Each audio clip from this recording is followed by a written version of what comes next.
Me alegra saludarte tú que estás allí del otro lado de esta pantalla viendo este programa. Ya comenzó Biblia Fácil y como sabes, este es un programa de estudio de la Biblia. Y estoy aquí con Biblia en mano para una vez más permitir que Dios pueda hablarnos a través de su palabra.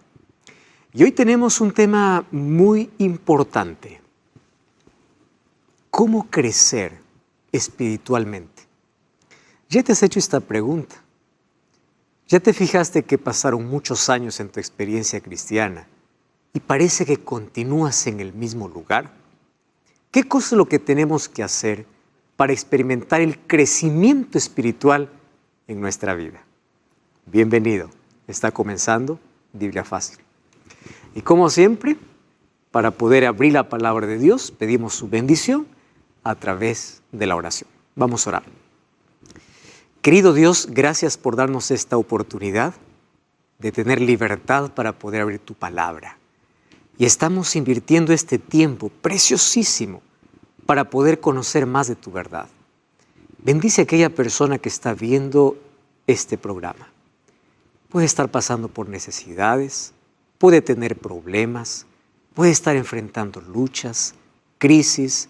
Abrázalo hoy con tus promesas. Alguien necesita de consuelo, de fortaleza, de esperanza.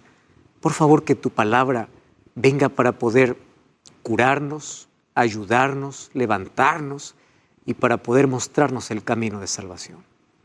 Entregamos nuestra vida en tus manos y queremos que tu Santo Espíritu sea nuestro Maestro. En el nombre de Jesús. Amén. ¿Cómo crecer espiritualmente? Ese es el tema de hoy. Antes quiero que juntos podamos ver una historia, una experiencia propia que Beatriz tiene para compartir. La experiencia que pasó Beatriz es la experiencia de miles de personas. Muchos se desaniman en el camino, muchos se quedan y no saben cómo avanzar. Y hoy quiero compartir contigo una historia basada en un diálogo real que Jesús tuvo con uno de los líderes del pueblo judío. El libro de Juan capítulo 3 me habla de una conversa muy interesante. En el versículo 1 dice así: había un hombre de los fariseos que se llamaba Nicodemo. Él era un principal entre los judíos. Este vino de noche a Jesús y le dijo: Rabí, sabemos que has venido de Dios como maestro, porque nadie puede hacer estas señales que tú haces si Dios no está con él. Y respondiendo Jesús le dijo: de cierto te digo, el que no nace de nuevo no puede ver el reino de Dios. Y él le dice: ¿cómo un hombre siendo viejo puede nacer de nuevo? ¿Acaso puede entrar por segunda vez en el vientre de su madre? Respondió Jesús: de cierto os digo, el que no naciere de agua y de espíritu no puede entrar en el reino de Dios. Y la conversa continúa, hasta que llega el versículo 16, donde dice: porque de tal manera amó Dios al mundo. Eso lo dijo Jesús en una conversación con un hombre religioso llamado Nicodemo. Préstame atención que hoy tenemos que analizar un asunto muy importante que tiene que ver con nuestra experiencia de vida. Todos los seres humanos, al momento que tenemos un encuentro con Dios, nuestra vida cambia por completo. Cambia nuestra visión, nuestra perspectiva, nuestra forma de vivir, de ver las cosas, etc. El problema es que para muchos el encuentro con Dios no cambia mucho. Hay personas que dicen: bueno, yo sigo siendo el mismo. Estoy yendo para la iglesia 30, 40 años y no cambié nada. Parece que los años pasan, pero no hay ningún cambio. Lo que me llama la atención es que quien va a ver a Jesús es un líder religioso. Es posible que muchos estén escondidos detrás de una máscara de religiosidad. Y solamente Dios puede conocer qué hay detrás de cada sonrisa, de cada rostro y de cada máscara. Este hombre, siendo un conocedor de la Biblia, siendo un conocedor de las Escrituras, siendo un líder religioso, Jesús fue al punto y le dijo: tú necesitas nacer. Tú necesitas un cambio urgente en la vida. Necesitas de un nuevo nacimiento. La pregunta es, ¿cómo es que una persona tiene que nacer de nuevo? Y Jesús le responde y le dice, aquel que no nace de agua y de espíritu no puede ver el reino de los cielos. ¿Qué significa nacer de agua? ¿Y qué significa nacer de espíritu? Hoy vamos a hablar sobre este diálogo tan importante y por qué Jesús vio en un religioso la necesidad de un nuevo nacimiento. ¿Por qué tenía que volver a nacer? Porque para muchos la religión puede ser una simple apariencia, mas no un encuentro real con Dios. Por afuera pueden tener la apariencia religiosa, pero por dentro están muriendo. Estoy hablando para alguien que ya conoce a Jesús. El libro de 2 de Corintios, capítulo 5, versículo 17, me da la evidencia de aquel que realmente nació de nuevo. Dice así, de modo que si alguno está en Cristo, nueva criatura es. Las cosas viejas pasaron y aquí todas son hechas nuevas. Quiere decir, si es que las cosas no son hechas nuevas en tu vida, es porque todavía no has nacido de verdad. ¿Y por qué necesito nacer de nuevo? Nicodemo, por supuesto, que hace la pregunta, ¿cómo un hombre viejo puede entrar nuevamente al vientre de la madre? Jesús no estaba hablando de un nacimiento natural, estaba hablando de un nacimiento espiritual. Y ese nacimiento espiritual tiene que ver con el nacimiento de agua y con el nacimiento del espíritu.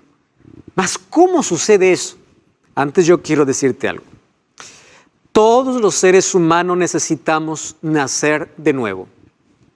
Y aquí voy a decir algo muy importante. Aquel que solamente nace una vez va a morir 2 veces.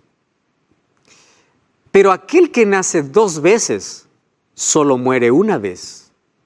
Tú puedes decir, pastor, acaba de confundirme. ¿Qué cosa está hablando? ¿Yo necesito nacer de nuevo? Sí.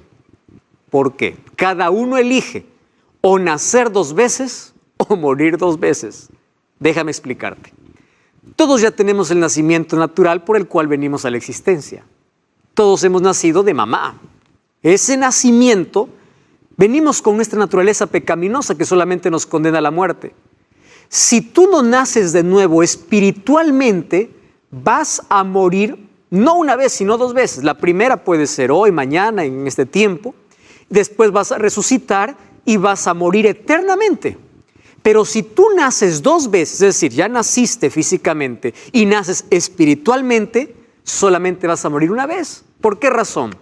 Porque si hoy la muerte te sorprende, un día vas a resucitar y nunca más vas a morir. ¿Te diste cuenta de la importancia del nuevo nacimiento? Entonces tenemos que analizar en qué consiste ese nuevo nacimiento. 2 Corintios 5:17 dice que es nueva criatura aquel que nació de nuevo y todo es hecho nuevo en su vida. Muy bien, vamos a analizar entonces. Para que haya crecimiento espiritual, tiene que haber nacimiento. No hay crecimiento sin nacimiento, es una ley natural de la vida. Tú no puedes decir, yo quiero crecer espiritualmente si no has nacido todavía espiritualmente. Ahora, ¿en qué consiste el nacimiento? Efesios 2:1, el apóstol Pablo dice lo siguiente. Antes, ustedes estaban muertos para Dios, pues hacían mal y vivían en pecado. ¿A qué llama una muerte espiritual el apóstol Pablo? Aquel que vive separado de Dios. Porque Dios es vida y quien vive separado de Dios es un cadáver por dentro.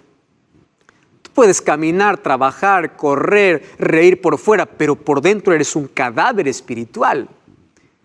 Porque la vida sin Dios es una vida sin sentido, es una vida sin propósito, es una vida vacía y es una vida en muerte en el pecado.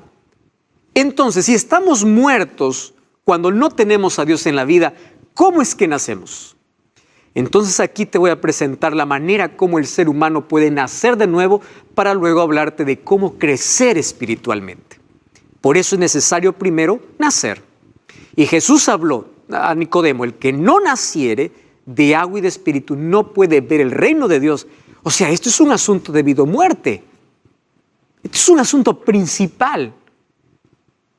Nuevo nacimiento. Ahora, Santiago capítulo 1, versículo 18. Nos cuenta cómo comienza ese nacimiento.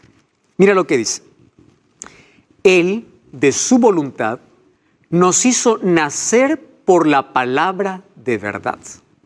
Me encanta esa expresión.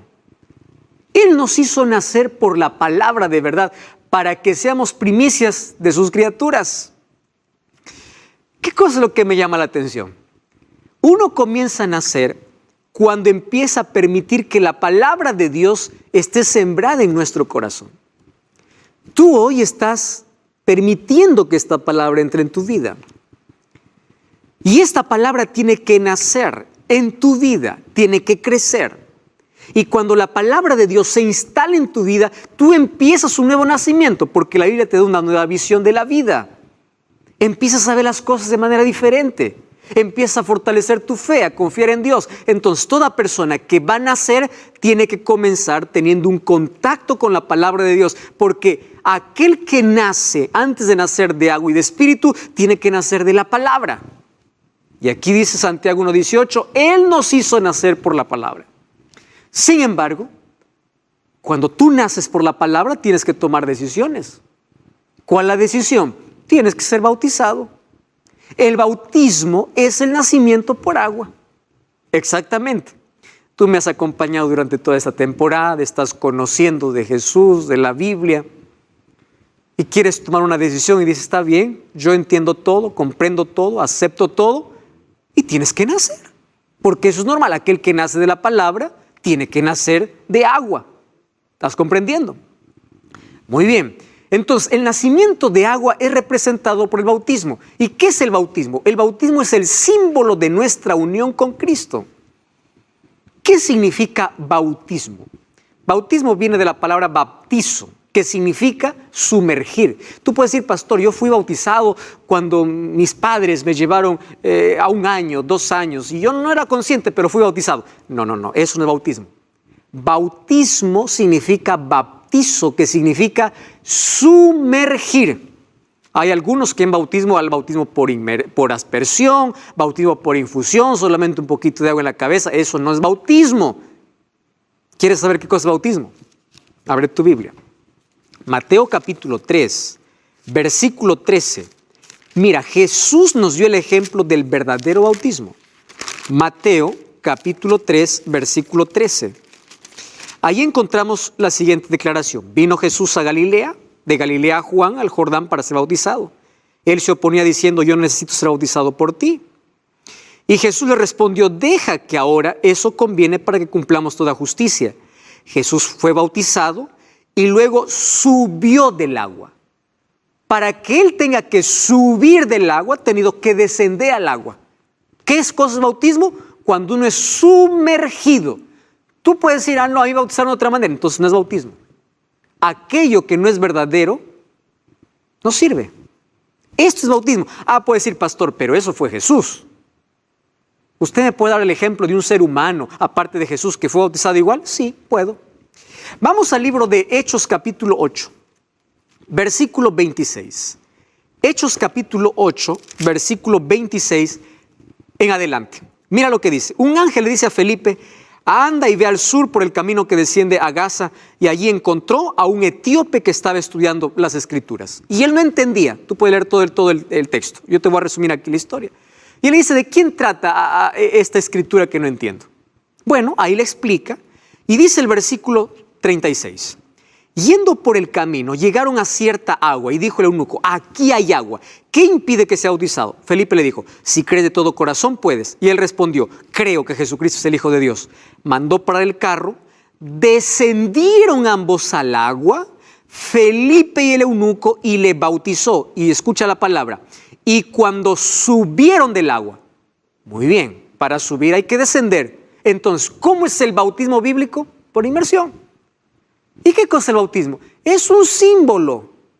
No es que el agua tiene magia, entonces yo me levanto, ahora soy transformado. No, es un símbolo de tu inicio en tu experiencia con Cristo, el símbolo de tu nacimiento, el símbolo público de tu entrega, de tu recomienzo, donde el Espíritu Santo toma posesión de la vida. Y si antes trabajaba de afuera para adentro para convencerte, ahora va a empezar a trabajar de adentro para afuera para transformarte. Eso significa el bautismo. ¿Por qué tienes que ser bautizado? Primero, por una razón. Tiene que ver con el significado. Romanos capítulo 6 dice así, que nosotros al ser bautizados participamos de la muerte y resurrección de Jesús. Porque así como Jesús descendió a la tumba y resucitó, nosotros también somos sepultados en el agua. Aquí está incluso ilustrando cómo es el bautismo. Sepultados y naces para una nueva vida. Esa es la razón que tiene que ver con el significado. ¿Correcto? Número 2. Es una expresión de fe en la muerte y la resurrección de Cristo. Número 3. Es un símbolo de nuestra muerte al pecado y resurrección a una nueva vida. Es un testimonio público de tu compromiso con Cristo. Es un símbolo de entrada para la iglesia. Es un símbolo de la recepción del Espíritu Santo. Me llama la atención lo que dice Hechos capítulo 2. Mira, ve. Hechos capítulo 2, versículo 39. Me encanta ese texto. Dice así. Hechos capítulo 2. Vamos a leer a partir del versículo. Vamos a leer el versículo 37. Al oír se compungieron de corazón, dijeron a Pedro y los otros apóstoles, ¿qué haremos? Y Pedro les dice, arrepentíos y bautícese cada uno de vosotros en el nombre de Jesucristo para perdón de vuestros pecados y recibiréis el don del Espíritu Santo. Es aquí donde tú recibes el Espíritu Santo para empezar el trabajo ahora de adentro hacia afuera. Imagínate qué privilegio en el bautismo. El bautismo es como un matrimonio. Tú amas a una persona y le dices, ¿sabes qué? Yo quiero vivir toda mi vida a tu lado. Entonces el amor, como es público, tiene que demostrarse públicamente. Invitas a la familia, invitas a los amigos y dices, nos vamos a casar. Imagínate que alguien dice, bueno, a mí me gustas, tú eres tan importante para mí, pero yo no quiero casarme contigo. Eso no es amor. El amor no tiene miedo al compromiso, el amor verdadero. Y el amor verdadero se manifiesta públicamente. Así es el bautismo. Tú conoces a Jesús, conoces su amor y dices, Señor, yo quiero casarme contigo. Yo quiero vivir contigo. No es el fin, es el comienzo de una vida al lado de Jesús. El matrimonio no es el fin de una relación, es el comienzo de una relación más fuerte. Así es el bautismo. Por eso el bautismo es un símbolo. Quien te salva es Jesús, no es el bautismo. Sin embargo, todo aquel que ama a Jesús se bautiza porque es su demostración pública. Mira lo que dice Marcos capítulo 16, versículo 16. El que creyere y fuere bautizado será salvo. ¿Te das cuenta? Creer no es solamente decir, yo creo en Dios. Creer involucra no solamente conocimiento, actitud, decisión, entrega. El que creyere y fuere bautizado será salvo.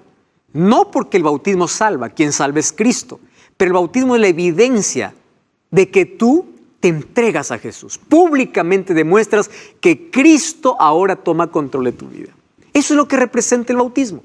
Ahora, ¿quién tiene que bautizarse? Para bautizarse hay que tener uso de razón. Por eso es que los niños no pueden ser bautizados. ¿Qué cosa dice Pedro? Arrepentíos y bautícese. Para ver bautismo tiene que haber arrepentimiento. Un bebé de 2 años, ¿de qué se arrepiente? Para ver bautismo tiene que haber confesión. Para el bautismo tiene que haber conciencia de que es pecador y acepta a Jesús como su Salvador.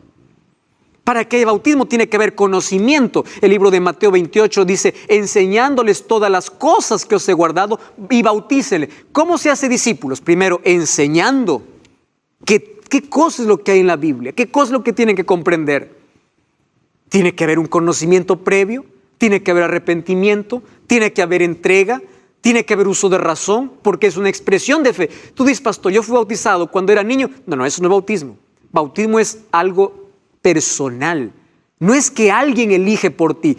Tú eliges porque la salvación es un asunto de elección personal. No es que los padres eligen por mí, es que yo elijo a Jesús. Porque sin amor no sirve nada. Por imposición nada sirve. Ese es el bautismo bíblico. Entonces estoy hablando del nuevo nacimiento para luego hablarte del crecimiento. Y después del nacimiento, ¿qué cosa sucede? Hay que crecer. Y ahí viene el bautismo o el nacimiento del Espíritu. ¿Qué es el nacimiento del Espíritu? Todos los días buscas la presencia de Dios y tienes que nacer del Espíritu a través de la oración, a través del estudio de la Biblia, a través de tu comunión con Dios. Entonces te das cuenta, comienzas naciendo por la palabra, luego naces de agua y luego continúas naciendo de Espíritu. que es el bautismo diario que nosotros necesitamos. Cada vez que vamos a la presencia de Dios, somos bautizados por su Espíritu. ¡Qué maravilla! Ese es el nuevo nacimiento. Ahora, ¿qué sucede cuando uno nace? Mira, crecer es parte de la vida. Quien deja de crecer comienza a morir. El día que tú paras de crecer, comienzas a morir. Mueres por dentro. Luego terminas muriendo completamente. La madurez espiritual es necesaria desde el momento que conocemos a Jesús. ¿Por qué te explico eso? Porque tú puedes tener 40 años de religioso y tener la experiencia de uno de 2 años. Es fuerte lo que te estoy diciendo, porque no depende la cantidad de años que estás en una iglesia, sino de cuánto permites que Dios transforme tu vida. Y te voy a decir un asunto muy importante. Mira, no confundas edad con madurez. Todos crecen, pero no todos maduran. Los años pueden pasar, pero madurez es una elección, es una decisión. La madurez no tiene que ver con los años que pasan. Todos crecemos, pero no todos maduran. ¿Tú ya viste personas que tienen 30 años con el comportamiento de 15? ¿Qué cosa es lo que le falta? Madurez. Y lo triste es que esto también sucede en la vida espiritual. Hay gente que tiene 20 años en la iglesia y se comporta como alguien que tiene 1 año. ¿Y qué cosa pasó? ¿Por qué no creció? Muy bien, entonces vamos a aprender cómo se crece espiritualmente.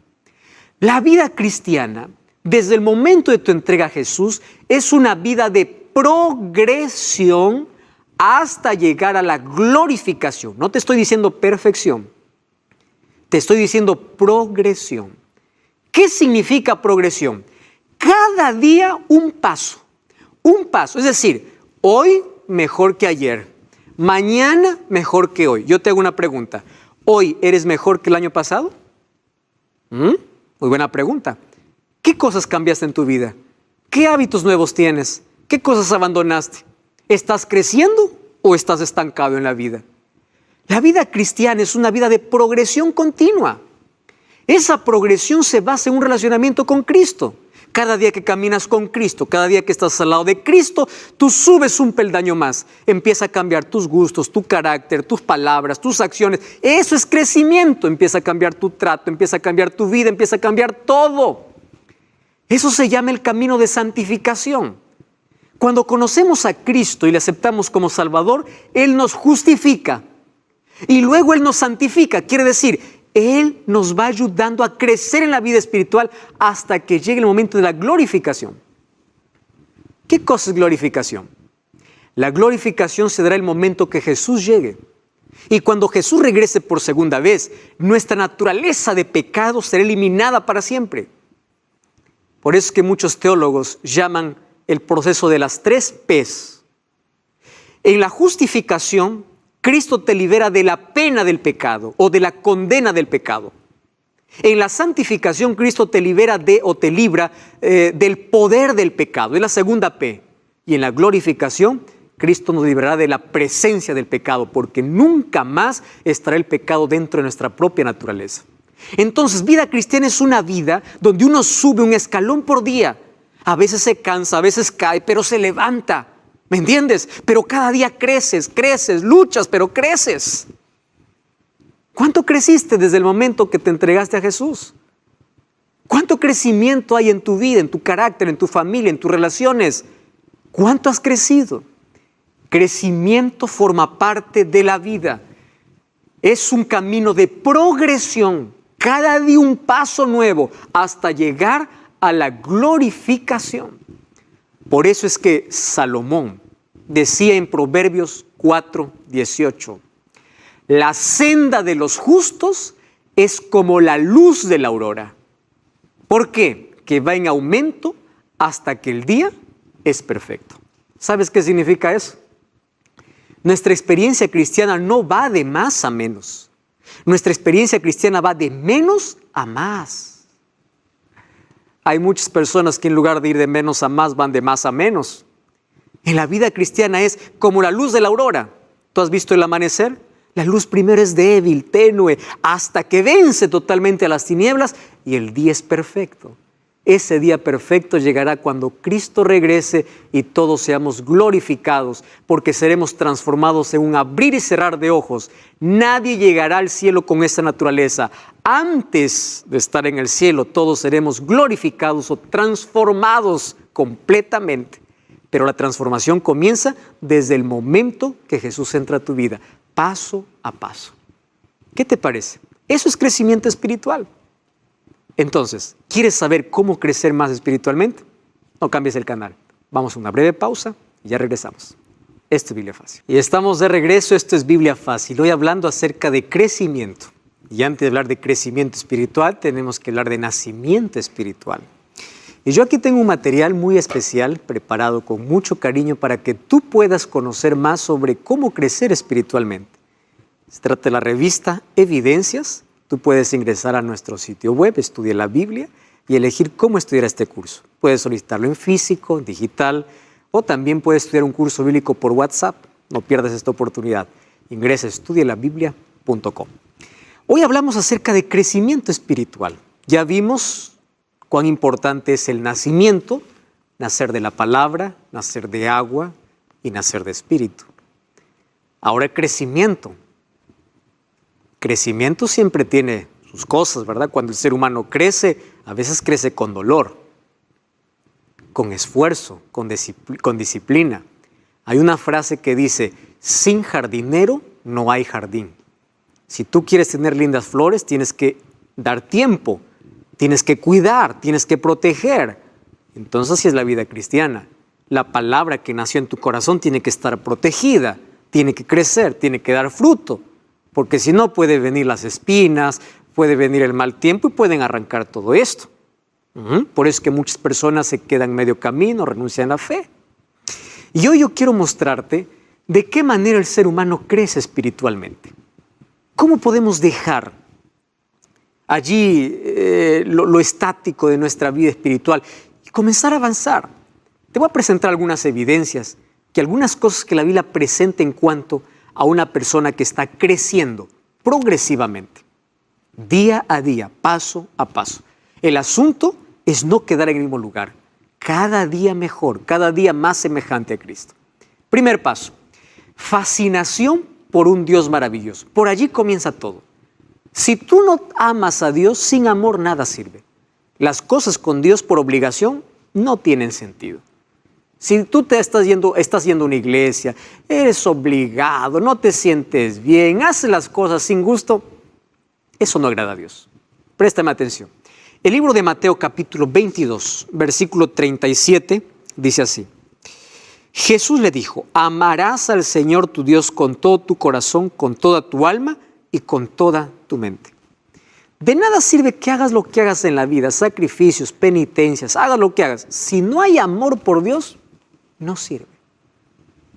¿Qué cosa es lo que quiere Dios? Amor. Incluso la obediencia sin amor no sirve. Tú puedes guardar todos los mandamientos y estar perdido, recuerda el joven rico. ¿Qué cosa? Por eso, Dios nos pide una obediencia por amor. Si me amáis, guardad mis mandamientos, no por obligación. Entonces todo nace por esa fascinación de quién es Dios. Si Dios es maravilloso, entonces pide que Dios pueda crear esa respuesta de amor también hacia Él, así como Él te ama. Número 2, transformación. Me encanta esto. La gracia que salva es la gracia que transforma. La gracia no te deje en la desgracia del pecado. Tú no puedes decir, bueno, soy salvo por gracia, hago lo que quiero, vivo como quiero, soy libre. Pero un momento. La libertad tiene sus límites, si no es libertinaje. ¿Y cuáles son los límites? Dios nos ha dejado en su palabra principios que hay que respetar. Dios nos ha dejado en su palabra su ley que hay que guardar. Eso nos protege de la esclavitud del pecado. Entonces, la gracia transforma nuestra vida. No es que soy solo por gracia, soy libre y hago lo que quiero. No. Eso no es la enseñanza bíblica. Lo que hace la gracia es restaurar la imagen de Dios que ha sido deformada por causa del pecado. ¿Qué cosa es lo que cambia en la vida? El carácter. Y esto es lo que me encanta. Mira, ¿cuándo ocurre eso? Vamos al segundo paso entonces. Mateo capítulo 11, versículo 28, es un llamado que Jesús hace. Mateo capítulo 11, versículo 28. Venid a mí, dice Jehová, o allí dice, venid a mí todos los que estáis trabajados y cargados, y yo os haré descansar. Llevad mi yugo sobre vosotros y aprended de mí, que soy manso y humilde de corazón, y hallaréis descansos para vuestras almas, o descanso para vuestras almas, porque mi yugo es fácil y ligera mi carga. ¿Cuál es la invitación de Jesús? Ven a mí. Es lo primero, ir a Jesús. En segundo lugar, colócate mi yugo. Tú conoces el yugo. El yugo es un pedazo de madera diseñado para poder estar en el cuello de dos bueyes, de dos toros. Aquellos que son del campo entienden mejor la ilustración. Colocas dos toros allí para poder arar la tierra, pero para que uno no se adelante ni el otro se atrase, hay un yugo que les une. Y por ese yugo ellos pueden dar el mismo paso, paso a paso. Nadie se adelanta, nadie se atrasa, porque aquel que quiere adelantarse no puede porque el yugo le detiene. ¿Y qué ilustración que hace Jesús? Ven a mí, yo voy a cambiar tu carácter, tú vas a ser manso y humilde, porque nuestros mayores problemas de la vida tienen que ver con lo que somos, con nuestro carácter. Entonces, ¿quieres ser manso y humilde de corazón? Colócate mi yugo. ¿Cuál es el yugo? Es ligero, dice. ¿Qué cosa es el yugo? Colocar mi vida en armonía con su palabra. Ese yugo sería su ley que me permite vivir en sintonía con la voluntad de Dios. Y caminemos juntos. No te adelantes, no te atrases. Vamos juntos, paso a paso. Y tú vas a aprender que soy manso y humilde de corazón. ¿Qué invitación que hace Jesús? ¿Qué cosa dice el libro de Filipenses capítulo 1, versículo 6? Mira lo que dice. Filipenses capítulo 1, versículo 6. Me encanta ese texto. Allí dice lo siguiente. Estando persuadido de esto, el que comenzó en vosotros la buena obra la perfeccionará. Dios ya comenzó su obra en ti. Y Él te irá transformando paso a paso.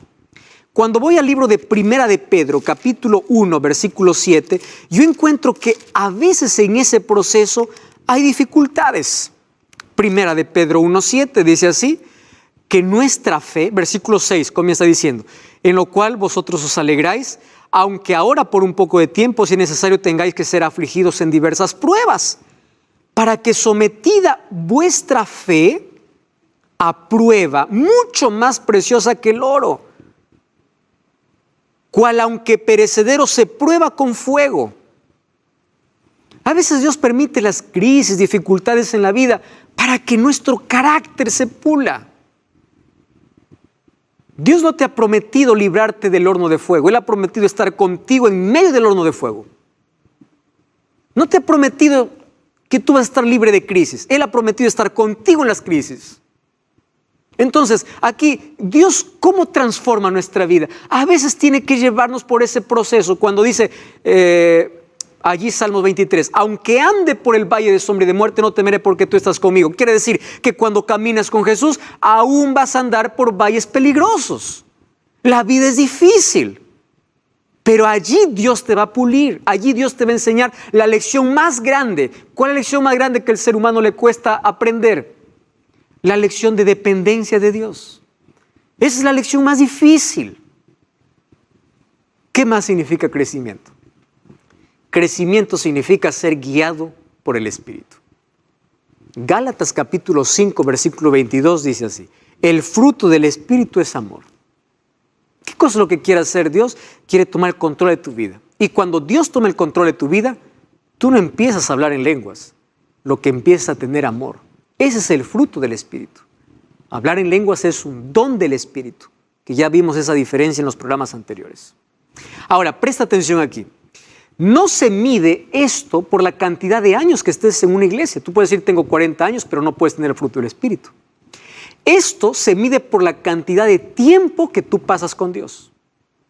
Otra vez repito, puedes estar 20 años en una iglesia y apenas haber pasado un día con Dios. ¿Cuánto tiempo estás dedicando para las cosas espirituales? Esto significa que yo cada día debo anhelar más de Dios para que cada día haya menos de mí. Me encanta esa frase. Cada día más de Dios, menos de mí. Dios que se vea reflejado en todo lo que yo hago. Entonces uno testifica de manera natural, uno muestra el amor para las personas sin tener que ser obligado. Es natural. Finalmente, la vida cristiana guiada por el Espíritu no es evaluada. No hay alguien que pueda decir, a ver, ¿cómo es tu sonrisa? Ah, no, tú no eres del Espíritu. A ver, ¿cómo es tu cara? No podemos medir a un cristiano por la cara que pone, por la sonrisa que pone. No puede ser evaluada, pero sí puede ser demostrada. Presta atención a aquello que estoy diciendo. Aunque la vida cristiana no es evaluada, es demostrada. Todos se dan cuenta que hay un cambio en ti. Y finalmente quiero decirte que mientras más cerca estés de Dios, más indigno te sientes y más compasión tienes de los demás. Tú no puedes decir, estoy cerca de Dios, pero lejos del prójimo. Estoy amando a Dios, pero peleas con todo el mundo. Estoy cerca de Dios, pero estás maltratando a tu prójimo. Eso no es estar cerca de Dios. Eso es estar lejos de Dios. Porque el fruto del Espíritu, ¿qué cosa es? Amor, bondad, gozo, paz, paciencia, benignidad, bondad, fe, mansedumbre y templanza. Alguien dijo lo siguiente: cuando tú eres transformado por el Espíritu, hasta el perro y el gato se dan cuenta. Porque ya no hay más gritos como antes ellos lo tenían. ¿Te das cuenta que todos se pueden percibir eso? Es una de las cosas que nadie puede esconder en su vida. Un tercer punto que tenemos que ver es que madurar significa tener decisión y perseverancia. El libro de Eclesiastés capítulo 7, versículo 8 dice: mejor es el fin que el comienzo, porque muchos comienzan pero no terminan. ¿Cuál es el final? Estar salvos cuando Jesús regrese. Ese es el final. Entonces, la vida cristiana no es una carrera de velocidad. No es quien corre más rápido, sino quien resiste más. Por eso es perseverancia. Es caminar con Dios, vivir en armonía con Él. Es cambiar las cosas, abandonar otras. Es decir, es ser cada día más semejante a Jesús. Miles de personas comienzan. Muchos se quedan en el camino y solo pocos llegan. Mejor es el final que el comienzo. No te olvides de eso. Por eso hay que perseverar para llegar al final. ¿Cuántos iniciaron una carrera universitaria y no terminaron? ¿Se quedaron a la mitad? ¿Cuántos iniciaron un proyecto y no terminaron? ¿De qué sirvió? De nada. Porque si quedaste a la mitad no sirvió de nada. No llegaste hasta el final. Vida cristiana es perseverancia, es decisión diaria. Otra cosa, vida cristiana es perseverancia, esfuerzo y disciplina. En la vida cristiana las cosas no funcionan de manera automática. No es que, me bauticé hoy y mañana yo me levanto y digo, wow, tengo ganas de orar, tengo ganas de estudiar la Biblia. No te hagas esa ilusión. Vida cristiana no es eso. Vida cristiana es la cooperación entre esfuerzo humano y poder divino. Tiene que haber esfuerzo, tiene que haber disciplina. Josué capítulo 1, versículo 9 dice: mira que te mando que te esfuerces y seas valiente. No temas ni desmayes, porque Jehová tu Dios estará contigo. Dios te dice, yo estaré contigo, pero tú tienes que esforzarte. Alguien me dice, pastor, ore por favor para que mañana pueda dar bien examen. Está bien, le digo, estudia y ora. Dios te va a hacer recordar lo que estudiaste. Dios no va a colocar en tu mente lo que nunca leíste. ¿Entiendes? En la vida cristiana sucede lo mismo. Tú dices, yo quiero crecer espiritualmente. Pero no tienes tiempo para estudiar la Biblia. Tú dices, no, voy a dormir un poquito más. No te interesas. ¿Cómo vas a crecer? Crecimiento tiene que ver con esfuerzo y disciplina. Y me encanta lo que dice el libro de Segunda de Timoteo. Mira, ve, el libro de Segunda de Timoteo, capítulo 2, versículo 1 en adelante. Dice así: tú pues, hijo mío, esfuérzate en la gracia. Esfuérzate para estar cerca de Cristo. Y dice, lo que has oído delante de mí encarga a hombres idóneos. Tú sufre penalidades como buen soldado. Ninguno que milita se enrede en los negocios de la vida a fin de agradar a aquel que lo tomó por soldado. El que lucha es como atleta. Y mira, el labrador para participar de sus frutos tiene que trabajar primero. ¿Me estás entendiendo? Es decir, todo en esta vida demanda de esfuerzo, demanda de disciplina. En la vida cristiana también es así. No nada funciona automáticamente. ¿No tienes ganas de orar? Es cuando más tienes que orar. Allí dile, Señor, no tengo ganas de orar. Y ya estás orando. ¿No tienes ganas de estudiar la Biblia? Anda y siéntate a estudiar la Biblia, porque eso te hace bien. Te hago una pregunta. ¿Cuándo la medicina ha sido deliciosa? Tú miras la medicina y dices, qué delicia la medicina. No, tienes que tomar la medicina porque la medicina te va a curar. Y a veces la Biblia tiene que tomarse como remedio, como medicina, hasta que luego se convierte en el plato favorito, en el plato delicioso. Eso demanda de esfuerzo y de disciplina. Otra cosa. En Mateo 24:13 Jesús dijo, el que persevere hasta el fin será salvo. Perseverancia. Primera de Corintios capítulo 9, versículo 24. El apóstol Pablo habla de manera extraordinaria esto. Mira lo que dice, 1 Corintios 9, 24 en adelante. Dice así, ¿no sabéis que todos los que corren en el estadio, todos a la verdad corren, pero solo uno lleva el premio? Corred de tal manera que lo obtengáis, y todo aquel que lucha de todo se abstiene. ¡Wow! Y ellos lo hacen para tener una corona corruptible, pero nosotros un incorruptible. Así que yo de esta manera corro, no como por la aventura, no peleo como aquel que golpea al aire, golpeo mi cuerpo, lo pongo en servidumbre, no sea que habiendo sido heraldo para otros, yo mismo venga a ser eliminado. No fue fácil tampoco para Pablo, fue difícil, esfuerzo y disciplina. Así es como se logran todas las cosas en la vida. Y en la vida espiritual también ocurre lo mismo. ¿Y cómo corres esta carrera? El libro de Hebreos capítulo 12 dice, puesto los ojos en Jesús, el gran autor y consumador de la fe. Pero tienes que ir dejando las cosas que te causan peso, aquellos malos hábitos que te interrumpen en tu relación con Dios. Vida espiritual es dependencia de Dios. Es así como la imagen de Dios es restaurada. Hoy eres mejor que ayer porque cada día amaneces con Dios. Vida espiritual se desarrolla en ambiente real. ¿Qué cosa es vida espiritual? Marcas la diferencia donde estés. No asustas a la persona. Soy cristiano, por favor, no me digas, soy cristiano. No asustas, sino atraes a las personas. ¿Tú sabes que no cómo caminó con Dios? Educó su mente para vivir siempre en la presencia de Dios. Eso quiere decir, sus pies estaban en la tierra, pero su corazón estaba en el cielo. En cambio, la mujer de Lot, sus pies estaban fuera de Sodoma, pero su corazón continuaba en Sodoma. Entonces yo te pregunto, ¿dónde está tu corazón? ¿Dónde está? Vida espiritual produce cambios reales. Cambios reales no son maquillajes superficiales. Cambio real viene de adentro hacia afuera. Cambio superficial viene de afuera hacia adentro. ¿Quieres un cambio real? El cambio tiene que comenzar adentro. Y quiero que entiendas algo. Nadie va al cielo por lo que hizo, sino por lo que permitió que Dios hiciera en su vida. Para ello, tu único trabajo y tu única lucha en la vida es despertarte y correr a la presencia de Dios. No olvides de orar. No olvides de abrir la Biblia. Disciplina, esfuerzo. Aun cuando no tengas deseos, anda en la presencia de Dios. Y Dios va a transformar tu vida, tu carácter.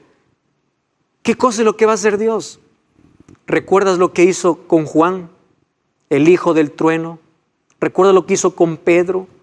Juan, el hijo del trueno, se convirtió en el discípulo del amor. Pedro, un hombre que hablaba muchas cosas desagradables, se convirtió en predicador. Pablo, de perseguidor a predicador. Eso es lo que hace Dios. Mientras más cerca de Dios, más reflejas el carácter de Dios y más cerca estás de tu prójimo. ¿Qué más es vida espiritual? Crecimiento en la vida espiritual. Es personal y única. Parábola de las 10 vírgenes para decir lo siguiente. El aceite que representa el Espíritu no se puede comprar, ni vender, ni alquilar. Cuando las 5 vírgenes insensatas le dijeron, danos de tu aceite, le dijeron, para que no nos falta, vayan a comprar. Es decir, la vida espiritual es personal. La vida espiritual de tu padre es de tu padre. La vida espiritual de tu madre es de tu madre. Tu vida espiritual es tu vida espiritual. Cada uno se relaciona con Dios, es única. Y la visión de la vida tiene que cambiar. Vida espiritual crea un espíritu de alabanza. Me encanta esa palabra, espíritu de alabanza. En Salmos 37:4, ¿sabe lo que dice Dios?